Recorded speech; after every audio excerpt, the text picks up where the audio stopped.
ਵੱਜਦਾ ਬੂਫਰ ਗੱਡੀ ਚ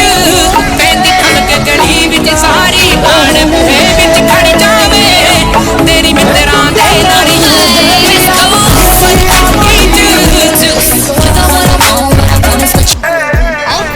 ਲੜੀਆਂ फन भी है प्यार भी है गन भी है लड़ना ता मन भी है मिले जे कोई चाहता है बातू में खुले होना हवा विच चुल्ले होना एक गल भुल्ले होना मूसे वाला चाहता है जान गया जाना है कि पिड़ी दा निशाना है कि बल्ले आ तो फन है कि टिके कदों लीफ ने